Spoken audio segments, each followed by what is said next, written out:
Hello Andy, Namaste. I am Dr. Usha, fertility consultant from 49 Fertility Center, KPHP branch. So ఈరోజు నేను మీతో follicular study గురించి మాట్లాడతాను. అంటే ఒక కపుల్ న్యాచురల్గా ట్రై చేసుకోవాలనుకున్నారు, లైక్ ఐయుఏ ప్రాసెస్ చేసుకోవాలనుకున్నారు అనుకోండి, వాళ్ళకే కొన్ని స్కాన్స్ చేస్తామన్నమాట, అల్ట్రాసౌండ్ స్కాన్స్. లైక్ డేట్ వచ్చిన సెకండ్ డే అండ్ దెన్ వరుసగా ఎగ్ అనేది సైజ్ పెరుగుతుందా రిలీజ్ అవుతుందా అనేది వరుసగా స్కాన్ చేసి చూసుకుంటాం. దాన్ని ఫాలిక్యులర్ స్టడీ అంటాం. సో ఇప్పుడు న్యాచురల్గా ట్రై చేయాలని అనుకుంటున్నారు, ఐయుఏ చేయాలని అనుకుంటున్నారంటే ఫస్ట్ మీరు డేట్ వచ్చిన సెకండ్ డే వస్తారు, ఆ రోజు స్కాన్ చేస్తాం. సో యూజువల్గా స్కాన్లో గర్భసంచి ఎలా ఉంది అని చూసుకుంటాం, గర్భసంచిలో ఏదైనా ప్రాబ్లం ఉందని చూస్తాం, అంటే గడ్డలు, అడినోమయోసిస్ అట్లా ఏదైనా ప్రాబ్లం ఉందని చూసుకుంటాం. దాని తర్వాత అండాశయలో సిస్ట్ ఏదైనా ఉన్నాయా, and then number of eggs ఎలా ఉంది, అదన్నీ సైజ్ అన్నీ కరెక్ట్గా ఉన్నాయా అని చూస్తాం అనమాట. యూజువల్గా డే 2 స్కాన్లో ఆర్ లైక్ నార్మల్ అల్ట్రాసౌండ్ స్కాన్లో ట్యూబ్ అనేది కనిపించవు, అది దానికి సెపరేట్ ఫ్యూ టెస్ట్ ఉన్నాయన్నమాట. సో స్కాన్లో గర్భసంచి అండ్ దెన్ అండాశలో ఉన్న ఎగ్స్ ఎట్లా ఉంది అనేది చూస్తాం. సో ఇప్పుడు అన్నీ బాగున్నాయి అనుకోండి, సో ఒక లెట్రోజాల్ అనే టాబ్లెట్, ఓవులేషన్ ఇంజెక్షన్ టాబ్లెట్స్ అనేది ఒక 5 days ఇస్తాము. అండ్ దెన్ అవసరం ఉంటే ఇంజెక్షన్స్ కూడా యాడ్ చేస్తాం, లైక్ అదని హార్మోనల్ ఇంజెక్షన్స్ అనమాట.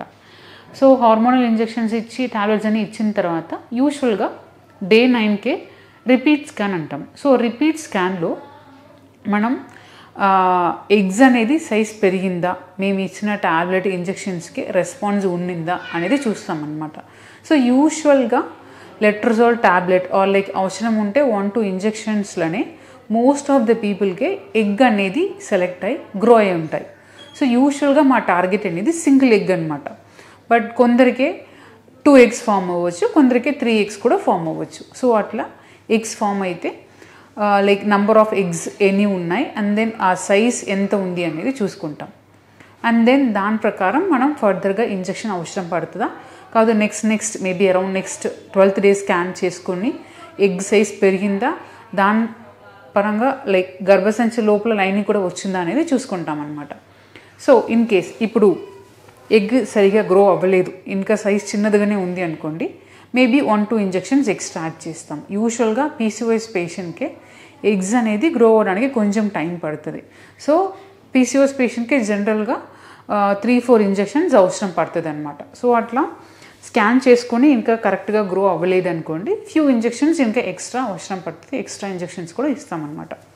And then again next 12th day scan చేసి ఎగ్ సైజ్ పెరిగిందా లేదని చూస్తాము. ఇన్ కేస్ మంచిగా ఎగ్ సైజ్ పెరిగింది అండ్ దెన్ గర్భసంచి లోపల కూడా మంచిగా పొర వచ్చింది అనుకోండి, మనం ట్రిగర్ ఇంజెక్షన్ అనేది ఒకటి ప్లాన్ చేసుకోవచ్చు. ఆ ట్రిగర్ ఇంజెక్షన్ దేనికంటే లైక్ ఎగ్ అనేది రిలీజ్ అవ్వడానికి ఆ ట్రిగర్ ఇంజెక్షన్ ఇస్తామన్నమాట.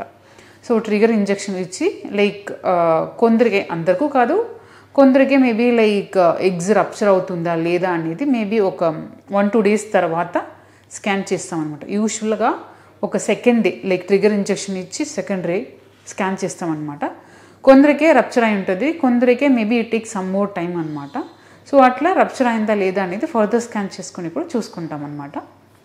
దాని తర్వాత మీకు కొన్ని సపోర్టింగ్ హార్మోన్స్ ఉంటాయి. అండ్ దెన్ ఒక పర్టికులర్ డేలో అరౌండ్ ఒక 2 weeks తర్వాత ఎగ్ రిలీజ్ అయ్యి ఒక 2 weeks తర్వాత యూరిన్ ప్రెగ్నెన్సీ టెస్ట్ చేసుకోమని చెప్తాం. సో న్యాచురల్గా ట్రై చేసినప్పుడు, ఐయుఏ చేసినప్పుడు, ఎస్పెషల్లీ ఐయుఏ మీరు ప్లాన్ చేసుకున్నప్పుడు ఫాలిక్యులర్ స్టడీ అనేది చాలా ఇంపార్టెంట్. అండ్ దెన్ మీకు ఇంజెక్షన్స్, హార్మోనల్ ఇంజెక్షన్స్ ఇచ్చినప్పుడు కూడా ఖచ్చితంగా ఫాలిక్యులర్ స్టడీ చేసుకొని ఎగ్ ఎలా గ్రో అవుతుంది, ఎక్కువ గ్రో అవుతుందా ఎట్లా అనేది చూసుకోవాలన్నమాట. సో ఇదే follicular study importance in natural conception and IUI అనమాట. సో నేను ఫాలిక్యులర్ స్టడీ గురించి అన్నీ ఎక్స్ప్లెయిన్ చేశాను. Thank you.